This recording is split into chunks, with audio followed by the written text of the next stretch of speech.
Welcome back. When the rich suffer, so do the poor. But as the global economic system undergoes extreme stress, there may be some relief for the world's poorest. Microfinance institutions are providing something of a buffer from the worldwide credit crunch. Well, joining me to discuss this is Her Royal Highness Princess Maxima of the Netherlands, a member of the United Nations Advisors Group on Inclusive Financial Sectors. She joins us from The Hague. Also from Lahore, we have Roshana Zafar, the founder and managing director of the Kasha Foundation, a microfinance institution based in Pakistan that has grown from 15 female clients in 1996 to over 82,000 clients today. Let's continue our discussion. Your Royal Highness, if I may ask you, this idea of inclusive banking, what exactly is that? Well, basically, it means that, all people in a country have access to financial services and to all financial services, meaning savings, credits, transfer payments, insurances, etc. And we're talking about we're talking about not only at the really, bottom of the pyramid, but we're also talking about the middle class. We're talking about people in the cities, and we're also talking about the rural areas. Something we have seen is that microfinance has been pretty good in actually doing the layer just above the poorest of the poor, and in Asia sometimes it's been a little bit more in the rural areas, but in places like Latin America and Africa, it's been mostly city areas where microfinance has been most successful. So I think one of the biggest challenges will be to actually go to the rural areas where you have less density population, when there's a completely different type of activity, which is agriculture, and try to give them the financial services they need. And Roshana Zafar, it's established, isn't it, with microfinance, that women are essentially better clients. They tend to be very reliable, as I've discovered with talking to people like Mohammed Yunus of the Grameen Bank and so on. Women seem to be the best approach. They seem to have... What sort of cultural barriers did you face in Pakistan in trying to deal with that side of it? Again, that's a very pertinent question, Riz. When we started out, we were myth debunkers, if you want to put it that way. Initially, we were told that you won't find women who are running their own enterprises, you won't find female staff to work with you because it's not the done thing. Culturally, people don't keep their promises, so you're not going to get your money back. This can work in Bangladesh, so on and so forth. So we had all these various cultural barriers that we were told would not work for us. However, within 3 months, the good news was that we were able to break those myths. For example, if I tell you my own story, when I went out, I'm a city person. I've lived all my life in a city. I grew up in cities. And I went to a small village outside Lahore with the pretense in my mind. I'd read all these wonderful, treatises by Muslim women writers from all over the world who defined women's space and male space, public space versus domestic space. That's how Muslim communities are usually defined. So my notions were very similar. I thought women were all behind the four walls and I wouldn't see them in the marketplace. But the moment I entered the village, the first thing I saw were these women selling, somebody had a grocery store, somebody had a small vegetable corner store. And I was really surprised, so I walked up to one of them and I said, "Excuse me, what makes you different? Why are you here?" And she started laughing and she said to me, "Are you from the city?" And I said, "Yes, I was." She said, "Well, let me tell you, let me engage with you and tell you how many females actually run enterprises in my village." And that was a turning point for me, and that convinced me that actually women are the latent power. They are the excluded who we need to include in the financial system. And that's for me what financial inclusion is all about. And another point that I'd like to add on financial inclusion is really the question on dignity building.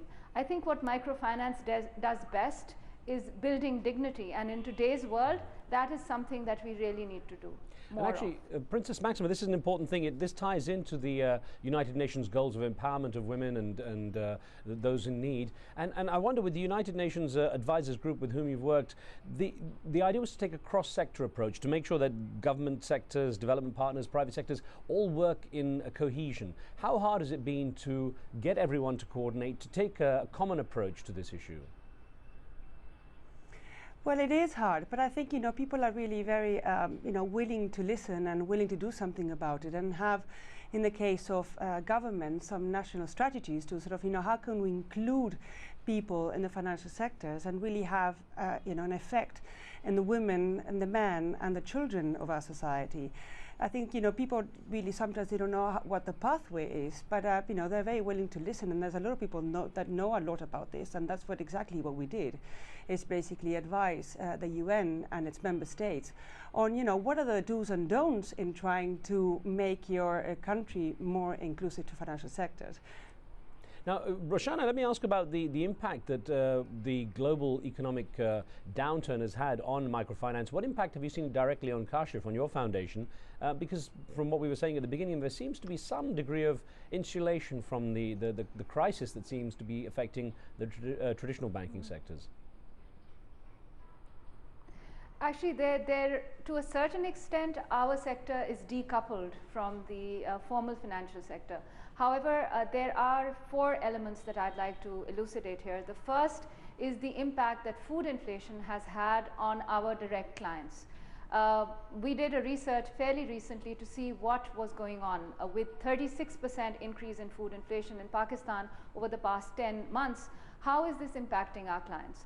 And the first thing we saw is really that the dependency on food as a percentage of the overall household budget has really gone up. So our first question to ourselves as microfinance providers is, what impact will this have if this kind of food inflation continues on the ability of low-income households to service our loans? So we are expecting that portfolio at risk and portfolio quality is going to deteriorate if this continues, if this kind of pressure continues.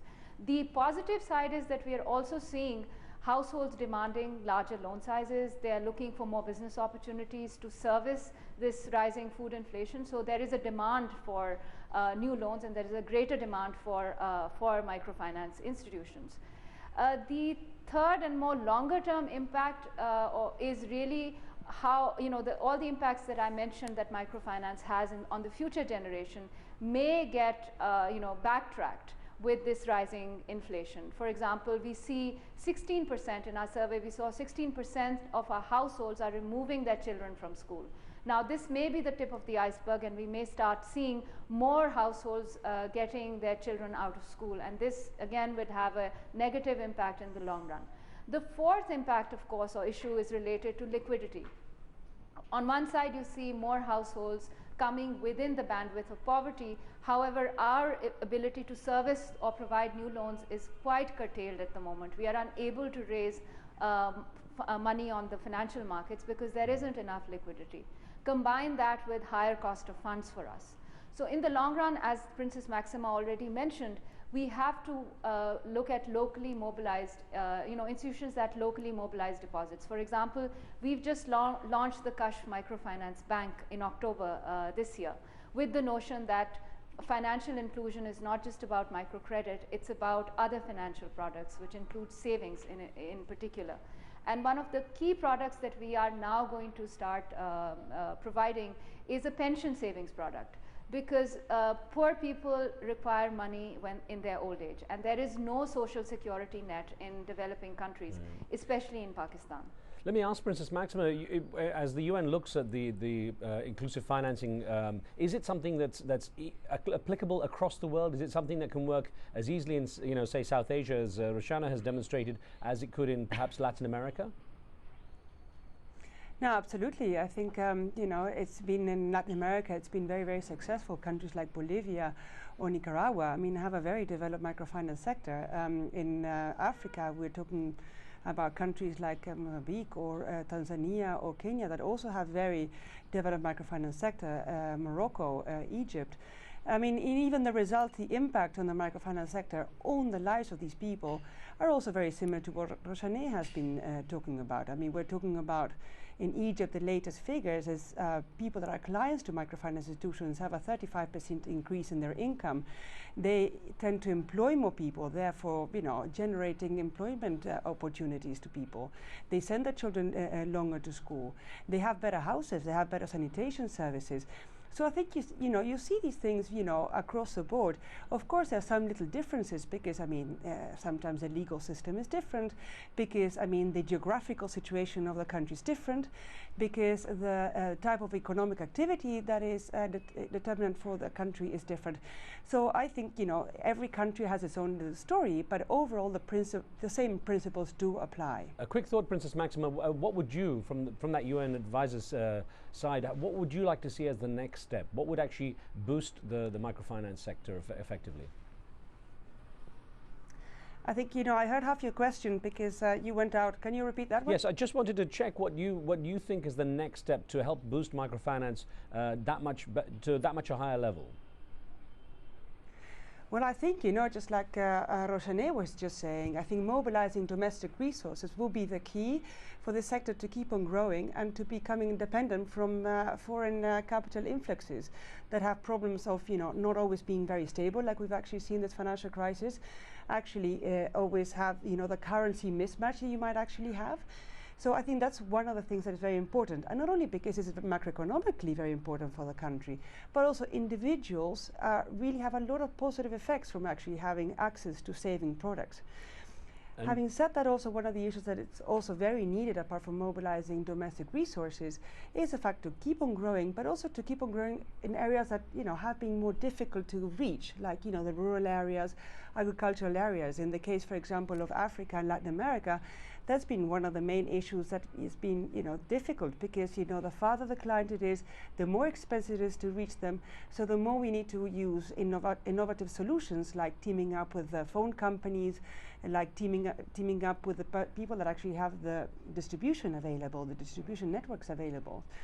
So I think that is going to be the main issue for the coming 10 years. All right, literally 15 seconds to go. Roshana, if I can ask you, do you see continued growth with Kashif? Do you see it expanding the way it has been? Well, as you know, we have about 325,000 clients today in the foundation, and we've also got a bank now. So our vision is to add about 1.4 million clients over the next 5 years. But I think next year is going to be a difficult year in terms of liquidity, because our bank's going to have, it's going to take us a little bit of time to get our deposit mobilization going. Okay. So from that angle, I do see that. I'm sorry, Roshana, I have to stop you, and I do hope we get a chance to discuss this more. I want to thank you very much, and also Princess Maxima, thank you very much for discussing this on the show today. And thank you for being with us on tomorrow's show, an interview with Bollywood superstar Shah Rukh Khan. From me and the team, we'll see you next time.